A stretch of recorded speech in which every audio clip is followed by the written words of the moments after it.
This day in Philly sports history is proud to be a part of the Clashing Conferences Sports Fan Network, where passionate fans make powerful content. Check out theclashingconferences.com and join the squad today.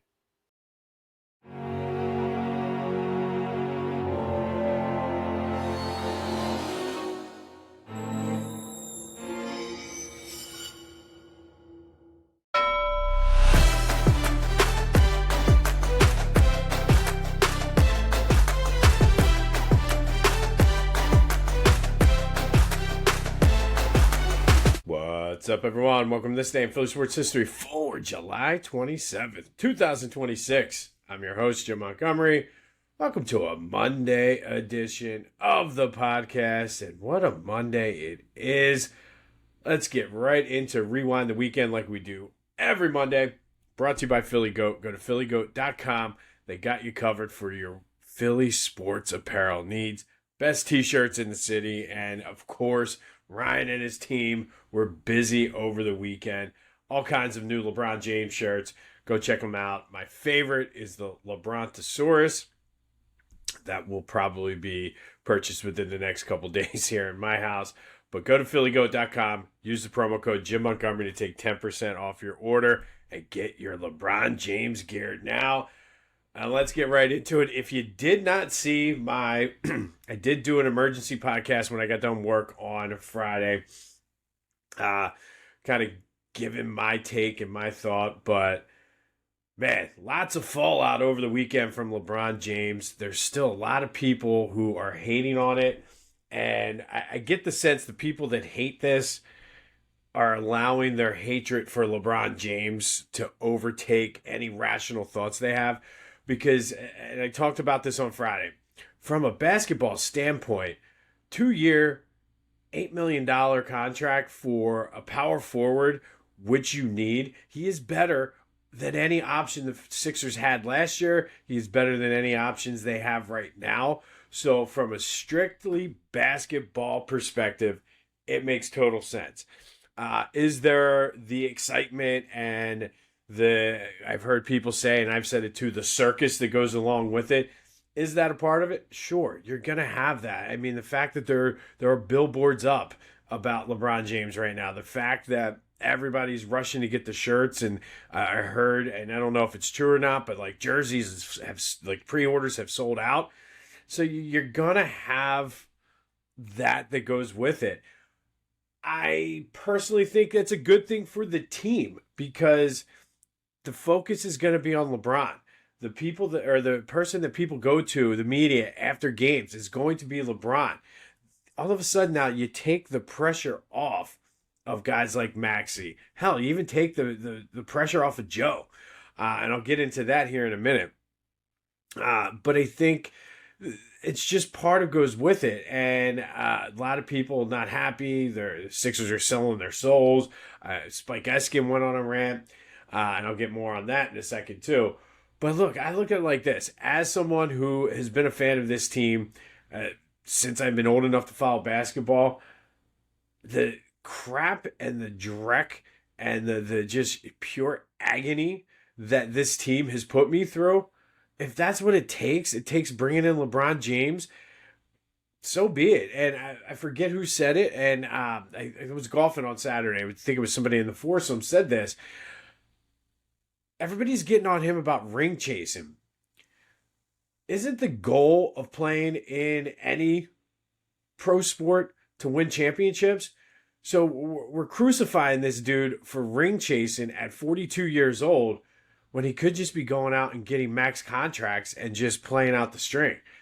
So it was a good perspective to kind of think about it that way. And like I said, I forget which guy in my foursome said it, but it's the truth. I'd rather a guy ring chasing than money chasing. And this will not change my opinion in LeBron James on the GOAT list and things like that. But from a basketball perspective, this move makes sense. If you want more on that, go check out the emergency pod I did on Friday. Kentavious Caldwell-Pope appears to be headed to Philly. His contract was bought out by the Grizzlies.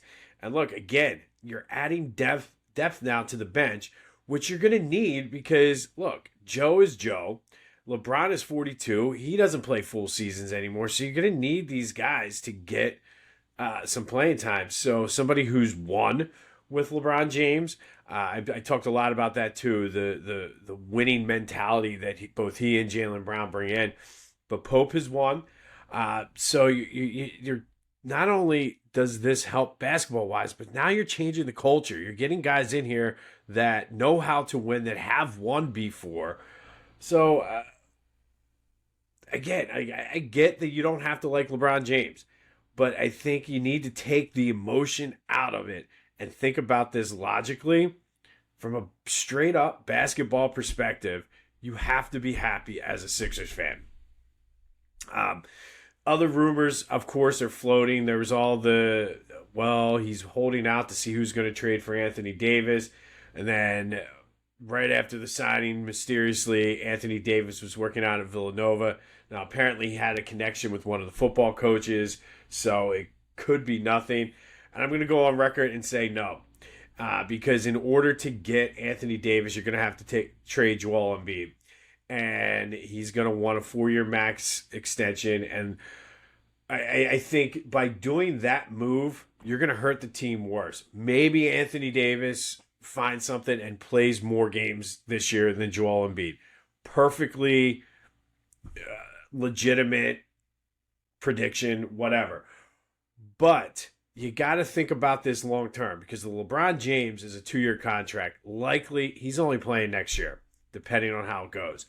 And that means then you only have one more year of Joe's contract, which opens up all of the other windows, because you're still going to have Jaylen Brown still in his prime. You're going to have Tyrese Maxey entering his prime. You're going to have VJ Edgecombe just on the cusp of his prime. So I think bringing in a guy like Anthony Davis counteracts what we're trying to do and what it seems anyway they're trying to do with the salary cap. So it's a hard no for me. To borrow a line from Randy Jackson, that's a hard no for me, dog. I don't want Anthony Davis. Do I think the Sixers have another move coming? I do. Because, again, they're going to have somebody to back up Joe who can contribute. I guess in theory, in the short term, and if it's like a load management day, they could get away with a combination of Bona, Huckporty, Dean Wade, and Yanni Broom. I don't know, but or Yanni Broom. But I never knew how. It's either Johnny, Yanni, whatever. But Broom, yeah, can they get away with that? Yes. I don't think long term that's the answer, so I wouldn't mind. I like Huckporty.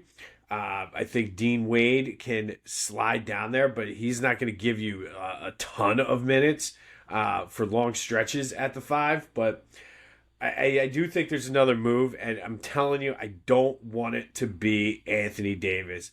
But on a Monday, as we're rewinding the weekend, let me know your thoughts. Let's talk LeBron today. 267-495-8531. Get that. Anything else Philly sports related off your chest, because there was other Philly sports things happening this weekend beside LeBron. But LeBron dominated the conversations I had on the golf course, at the pool, at a graduation party I went to. So it was all LeBron all the time. But get your thoughts in on LeBron James and let me know. And the whole Spike Eskin thing, the fact that he's getting skewered, that also I don't get. Look, I don't agree with his opinion, but I don't know. I know people don't like Spike Eskin, and I don't mind him as much as others, but I mean, he posted on social media and said that, and he's 100% right. Like, what? That's his opinion. Great. I think he's wrong. But again, I think people are getting clouded with their deep set LeBron hate. I'm not a LeBron fan either. Never was. But for what the Sixers are paying him, for what the Sixers need, for what he brings basketball wise, and even off the court wise, it's a no-brainer. An absolute no-brainer.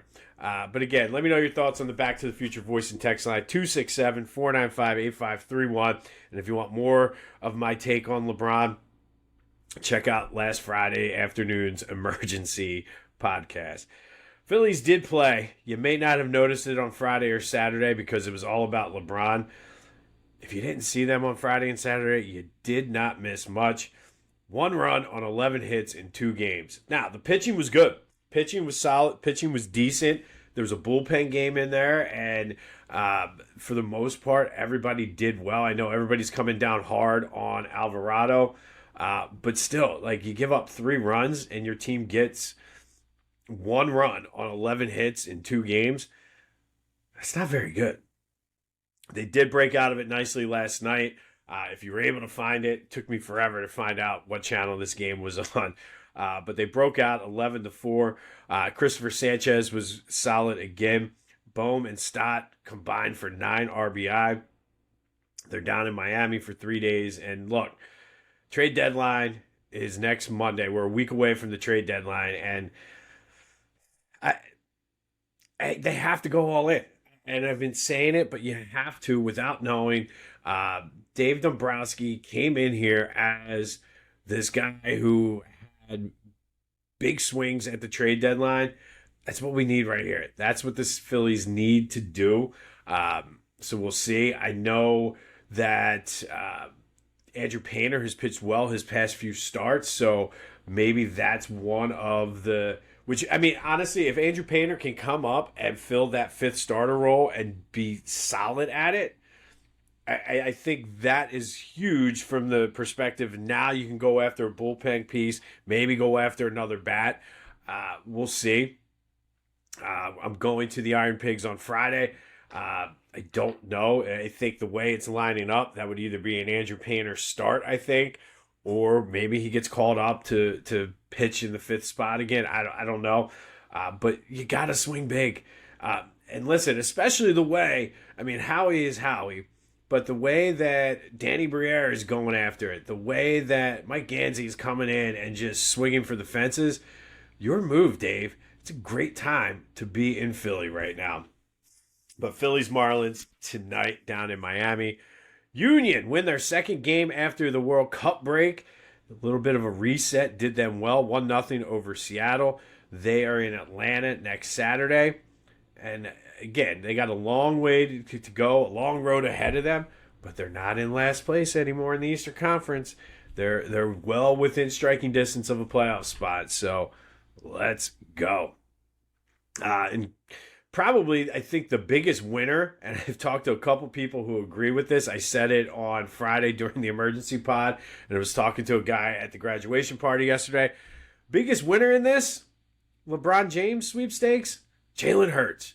Because with everything, and sure, it's going to be heavily covered. I'm not saying they're going to fly under the radar, but with all of the stuff that's happening with the Sixers and then the Phil's trade deadline, as training camp gets underway, Jalen Hurts is going to be probably not the main focus 100% of the time, which is good. Kyle and I get you ready for the training camp starting on the new Brotherly Birds breakdown. That is out now. If you haven't done so, go check that out.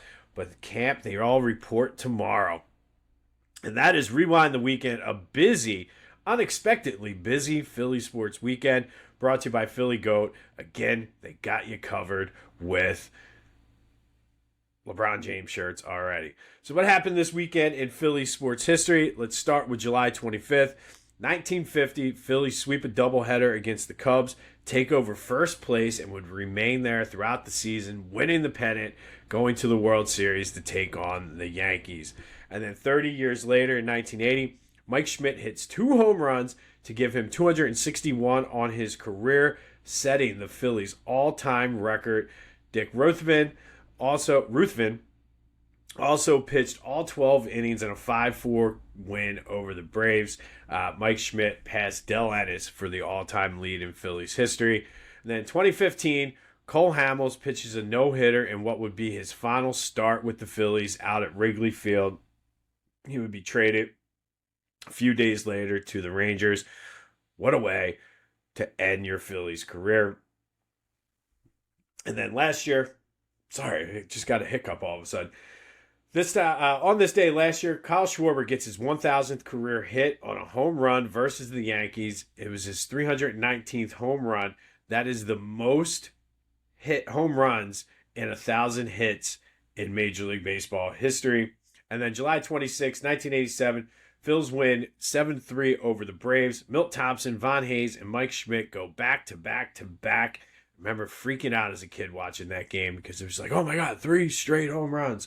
And in 2000, Curt Schilling was traded to the Diamondbacks for Travis Lee, Omar Dahl, Vicente Padilla, and Nelson Figueroa. Not a bad haul. All of those guys did somewhat decent for the Phils and the rest of their Major League career.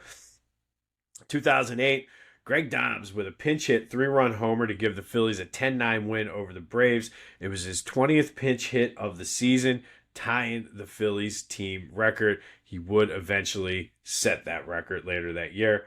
Then 2018, Phillies win 9-4 over the Reds. They set a team record for home runs in a game with 7. That record is now 8, which was set by the Phillies last year. And that is what happened this weekend in Philly sports history. All of that brought to you by Philly Goat.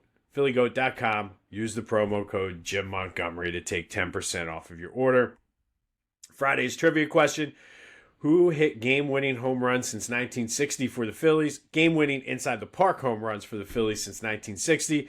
That would be Dick Allen, Von Hayes, Bob Dernier, and Bobby Abreu. We talked about Von Hayes's on the show on Friday. Quick housekeeping. Be sure to follow me on all social media at Philly Jimbo. Lots of LeBron talk throughout all of my social media over the weekend. Of course, I mentioned the Brotherly Birds breakdown. Don't forget to check out the Philadelphia Sports Hall of Fame website. I post a daily sports history blog along with the trivia question. So if you can't wait for the trivia question, go to PhiladelphiaSportsHallOfFame.org. Look underneath the news, and boom, there it is. Turn heads and bring the hype with a custom hype chain from Lotwin. Perfect for youth sports, fantasy football, or just flexing your pride. Go to Lotwin.com. Use the promo code TCCPOD for 10% off your order. That's Lotwin.com. Promo code TCCPOD for 10% off. Get your custom hype chain and get hype with Lotwin. All right, today is July 27th, and here's what happened this day in Philly sports history on July 27th. Go back to 1950.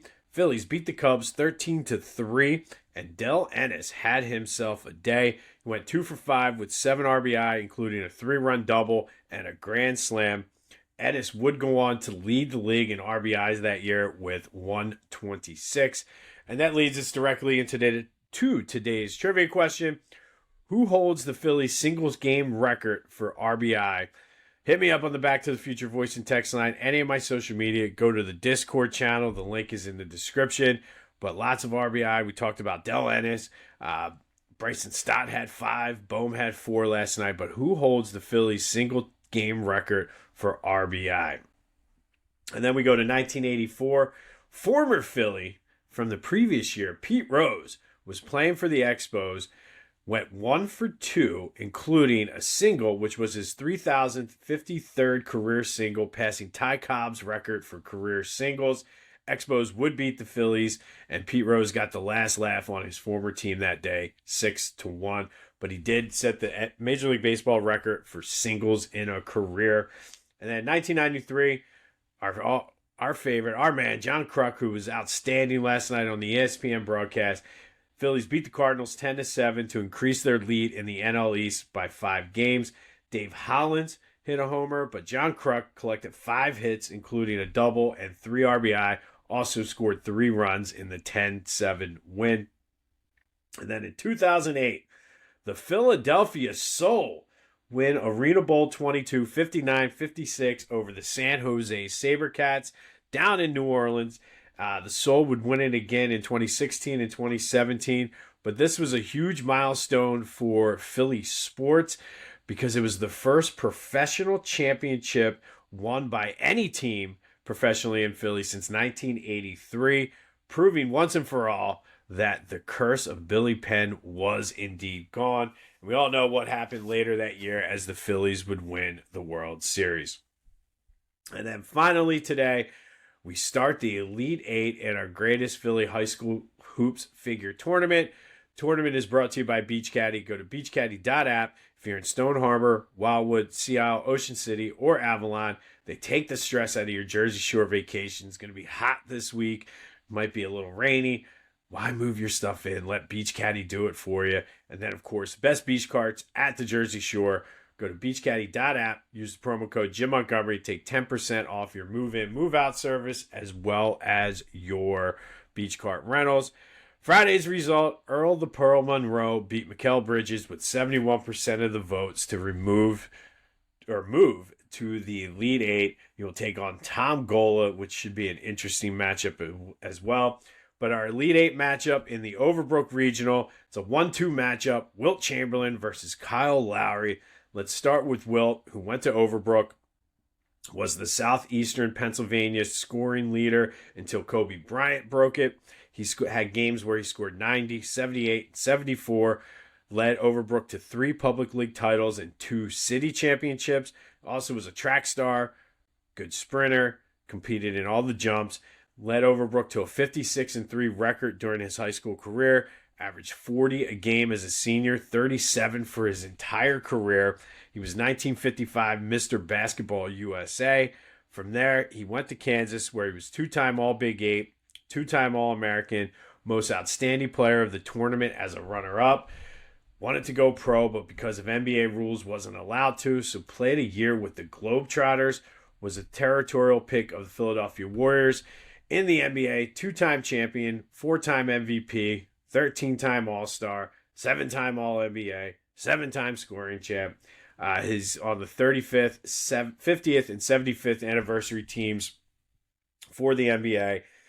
Kansas, the Globetrotters, the Sixers, the Warriors, the Lakers have all retired his number. He's a Hall of Famer, both Naismith and college basketball, and he is the number 1 seed out of the Overbrook Regional, taking on Kyle Lowry, who started at Northeast High School, then went to Cardinal Dougherty, won a public league title as a sophomore at Northeast, and then went back-to-back Catholic League championship games. Unfortunately, 2 heartbreaking losses to St. Joe's Prep. Never lost a regular season Catholic League game, though. 2-time All-Catholic League, All-City, Pennsylvania Player of the Year. Stayed local, went to Nova, where he was an All-Big East rookie, second-team All-Big East, All-Big 5. Number 1 is retired down on the main line, where he led the Wildcats to a Sweet 16 and an Elite 8 berth. Played a 20-year NBA career where he was a 6-time All-Star. He was a champion in 2019 with the Raptors. Won a gold medal in 2016. Known for his hustle and grit, the true epitome of Philly basketball. Kyle Lowry is the 2 seed in the Overbrook region. Now it's your turn. Who's going to the Final Four out of the Overbrook Regional? Wilt Chamberlain, Kyle Lowry. Get your votes in anywhere you can. Social media, Back to the Future voice and text line, smoke signals, text messages, whatever you got to do. Get that vote in. Kyle Lowry or Wilt Chamberlain. Who moves on to the Final Four? On this day in 2008, the Soul proved that the curse of Billy Penn is gone, winning the Arena Bowl 22 over the San Jose SaberCats 59-56. John Kruk collected 5 hits in a game as the Phillies beat the Cardinals 10-7 in 1993. Pete Rose breaks he broke Ty Cobb's Major League record for singles in a career while playing for the Expos against the Phillies. Expos beat the Phillies 6-1. And Del Ennis had a 7 RBI game on this day in 1950 as the Phillies take over first place and would remain there through the rest of the season. Be sure, lots to talk about today. Let me know your thoughts on Phillies trade deadline, LeBron James, Eagles training camp. Got tongue-tied there for a minute. So much to talk about. Hit me up. Let's have some fun today on a Monday. We'll be back tomorrow with a little Tuesday motivation / positivity. And, of course, any updates on LeBron, the Sixers, training camp, Phillies, Marlins. Another big day here in Philly sports. This has been This Day in Philly Sports History for July 27th, 2026. My name is Jim Montgomery. Go have yourselves a Monday. And until next time, I'll see you when I see you.